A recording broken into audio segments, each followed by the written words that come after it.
Καλημέρα. Αγαπητοί αδελφοί και αδελφές. Ας εξετάσουμε το εδάφιο της ημέρας. Δευτέρα, 10 Αυγούστου. Σύζυγοι, να φέρεστε στις γυναίκες σας με τιμή, ως το πιο αδύναμο σκεύος. 1 Πέτρου 3, 7. Ερώτηση. Ποιοι παράγοντες μπορούν να επηρεάσουν έναν σύζυγο να κακομεταχειριστεί τη σύζυγό του? Μια έκθεση του Παγκόσμιου Οργανισμού Υγείας δείχνει ότι, δυστυχώς, πολλοί σύζυγοι κακοποιούν τις γυναίκες τους σωματικά, λεκτικά ή συναισθηματικά. Μερικές φορές, φαίνεται να φέρονται καλά στη σύζυγό τους δημόσια, αλλά στην ιδιωτικότητα του σπιτιού τους, η πραγματικότητα είναι σπαρακτική. Τι προκαλεί αυτή τη συμπεριφορά? Σε πολλές περιπτώσεις, υπάρχουν σημαντικοί παράγοντες που επηρεάζουν τη συμπεριφορά ενός συζύγου. Το οικογενειακό περιβάλλον.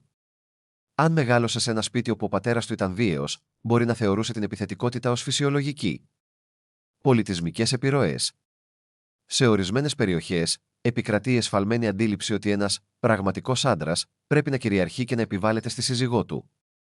Έλλειψη αυτοελέγχου. Μερικοί άνθρωποι απλώς δεν έμαθαν ποτέ να ελέγχουν τα συναισθήματά τους ή να ελέγχουν την ψυχραιμία τους. Χρήση πορνογραφίας. Αυτή η συνήθεια διαστρεβλώνει σοβαρά τον τρόπο με τον οποίο γίνονται αντιληπτές οι γυναίκες και σεξουαλικότητα. Εξωτερικές πιέσεις. Αρκετοί ειδικοί επισημαίνουν ότι οι εντάσεις και η απομόνωση που έχουν συσσωρευτεί από την πανδημία έχουν επιδεινώσει αυτά τα προβλήματα σε πολλά σπίτια. Φυσικά, κανένας από αυτούς τους παράγοντες δεν δικαιολογεί ποτέ την κακοποίηση.